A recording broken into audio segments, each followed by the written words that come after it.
Panahon na naman po ng katatakutan. Halloween. Sabi nila kapag dumarating ang Halloween, naglalabasan ng mga diablo, ang mga aswang, ang mga laman lupa, at kung ano-ano pang mga scary characters ngayong panahon ng undas. Pero ngayon po, may kumakalat na balita na meron daw isang bagong kinagigiliwan na doll o manika na talagang pinagnanasaan ng marami. Actually, ang mga artista po natin ay meron sila nung version ng mamahalin, yung pong mga original. Ay, ito nga po pala yung Labubu dolls. Ito po yung klase ng mga dolls na kung titingnan mong mabuti, ay parang hindi naman yung ordinaryong doll na mga cute. Dahil unang tingin mo pa lang sa kanila, parang may something na hindi sila yung normal na dolls. Parang yung mukha niya ay ginagamit sa mga horror stories. Pero bakit giliw na giliw? Lalo na yung mayayaman. Talaga pong kinokolekta nila yan. Sa mga artista natin, ang alam ko, meron dyan si Vice Ganda, si Heart Evangelista, si Marian Rivera. Pero ito po ay out of reach ng mga kapos sa pera. Dahil ang isang Labubu doll po ay umaabot sa libo-libo ang presyo. At dahil ito ay kinahuhumalingan na rin ng marami, nagkaroon na rin po ng mga fake versions nito sa mas mababang halaga para mas marami ang makabili. So nagkakaroon po ng Labubu doll craze. Makikita nyo yan na sinasabit nila sa bag nila, parang ginagawa yung mga keychain na nakasabit. Padamihan pa nga ng Labubu dolls eh. Yung iba nilalagay ngayon sa Christmas tree. Pinande-decorate nila, idinidisplay nila, at kinokolekta. Pero naisip mo pa kayang mangolekta ng Labubu dolls or bumili kapag nalaman mo na ang origin ng Labubu doll ay demonic? Demonic nga ba ang Labubu? Ito daw mga manikang ito ay may sa demonyo at isa daw tong paraan ng diablo para ikalat ang kanyang kasinungalingan. Dahil pinapakita na yung mga dolls na yan ay very cute, yung pala meron siyang demonic origin. Panoorin po natin itong video na napanood ko at kayo na po ang humusga. Maniniwala ba kayo na ang Labubu dolls ay demonic dolls? Panoorin po natin ito. Totoo ba na ang mga Labubu dolls ay isang mga demonic pets? Nagbabala kasi ang ilang mga konserbatibong grupo na mag-ingat kayo sa paghawak ng mga Labubu dolls dahil hindi mo daw may iwasan na baka daw merong demonic entities na nakapaloob doon sa mga demonic dolls.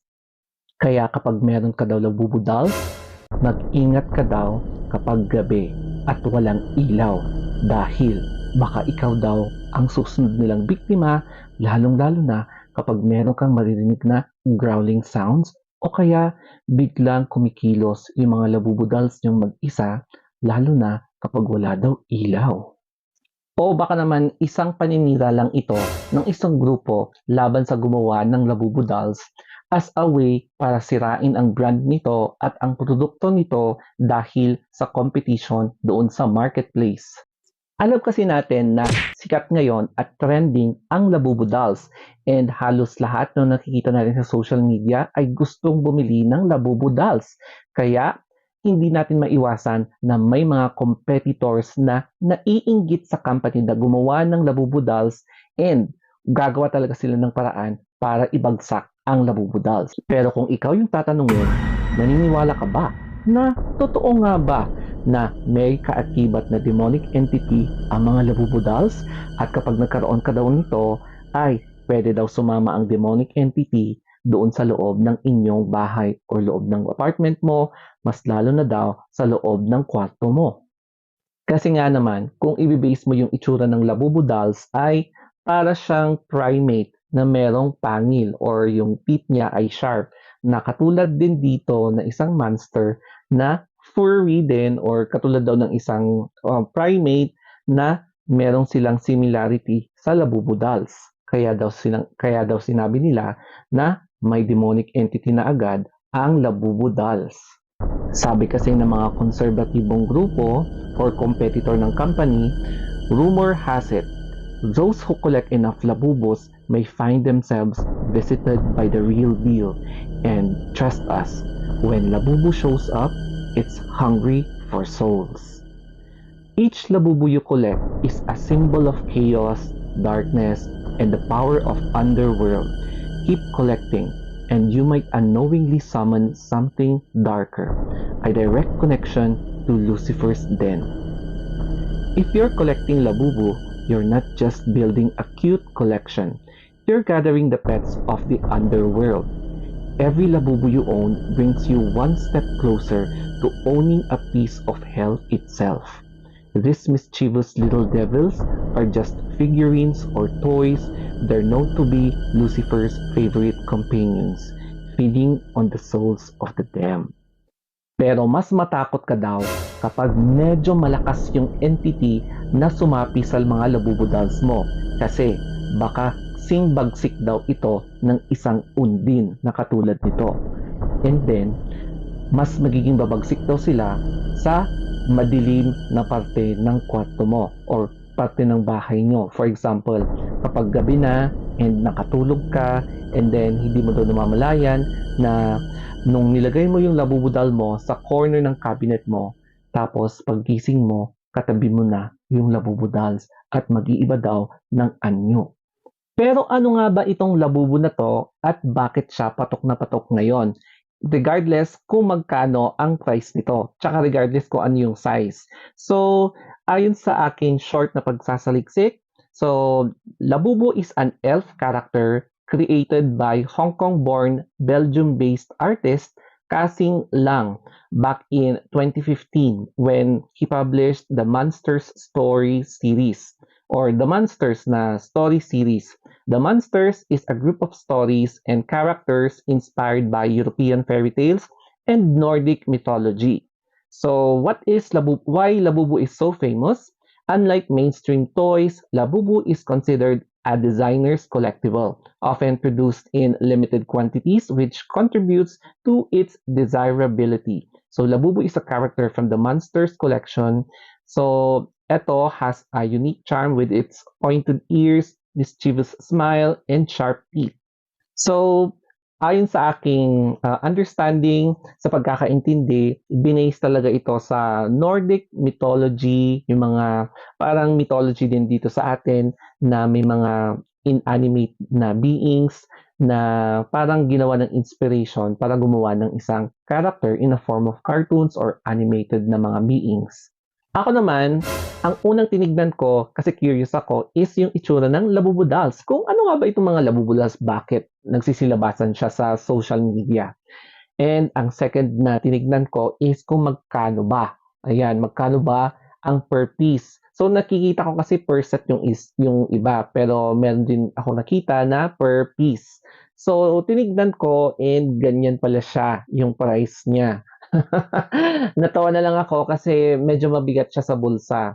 So, if you are from a privileged na family, well, ang swerte mo kasi you are able to purchase mga ganitong klaseng toys na medyo mahal talaga siya.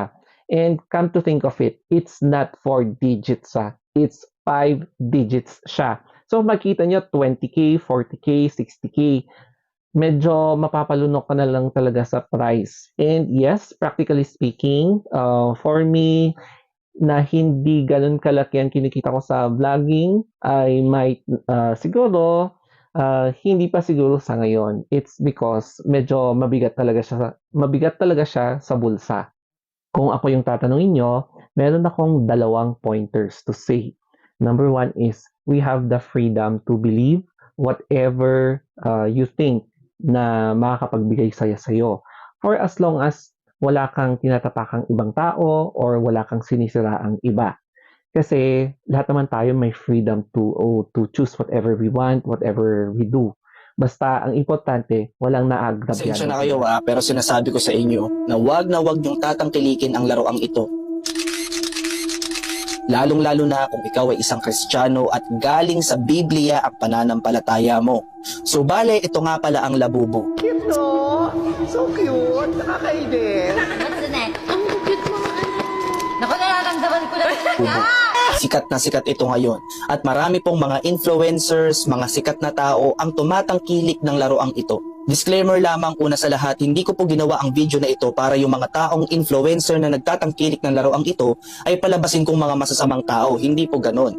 Maaaring sila po ay hindi rin po aware at kinakailangan din po nilang marinig ang aral na sasabihin ko sa video na ito. Ngayon pag-usapan natin bakit nga ba hindi dapat tangkilikin ang laruang ito, lalong-lalo na kung ikaw po ay isang Kristiyano. Ganito kasi yan. Ang laruan po na ito ay parte ng tinatawag na Nordic mythology. Ang Nordic or kilala sa Norse mythology ay nabibilang sa mga Germanic people. Sa mga mythology po na yan, nakuha ang mga Diyos-Diyosa na sila Thor, Odin, Freyja at iba pa. Siyempre sa mythology, kung meron pong mga gods and goddesses, meron din pong tinatawag na mga demon gods or mga monsters. Kasama na po dyan sila Zimono, Taikoko, Spooky, Peito, and siyempre yung sikat na ngayon na si Labubu. So si Labubu po ay isa pong halimaw or monster. Actually, isa po siyang elf monster or duwende sa Tagalog. Now, anong big deal dito? Ngayon, ang problema dito kung ikaw ay isang Kristiyano at galing sa Biblia ang pananampalataya mo, ang mga halimaw po at mga monsters ay biblical at ito po ay kaaway ng Diyos. Meaning to say, ang mga monsters or mga halimaw, yan po ay mga demons. Tikbalang, mangkukulam, manananggal, duwende, kapre, Dracula, name it, lahat po yan ay mga demons.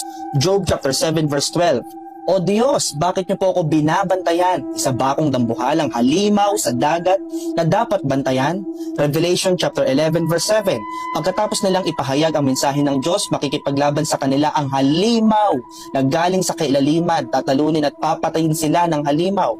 Revelation chapter 13 verse 1. Pagkatapos may nakita akong halimaw na umahon sa dagat. 7 ang ulo nito at 10 ang sungay. Bawat sungay nito ay may korona at sa bawat ulo naman ay nakasulat na pangalang lumalapastangan sa Diyos. At marami pa pong mga Bible verses ang nagpapakita na ang monsters or halimaw ay mga demonyo at kaaway ng Diyos.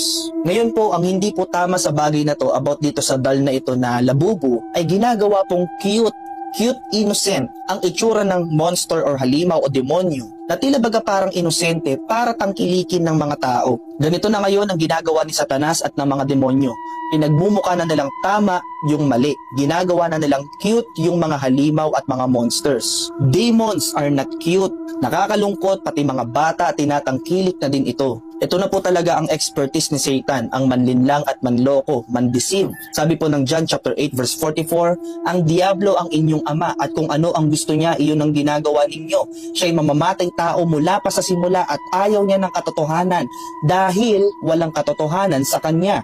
Likas sa kanya ang pagsisinungaling dahil sinungaling siya at siya ang pinagmumulan ng lahat ng kasinungalingan. So si Satan po ay mapanlinlang, pagmumukain niyang cute yung halimaw, pagmumukain niyang mabait yung mga demonyo. At ito pa po yung nakakawindang dito. Since malapit na yung Christmas tree, nilagyan niya ng mga decoration ng Labubu na ito. So Pastor CJ, ano na namang big deal dyan? May problema ka na naman dyan? Yes po, pasensya na kayo, pero may problema po dyan.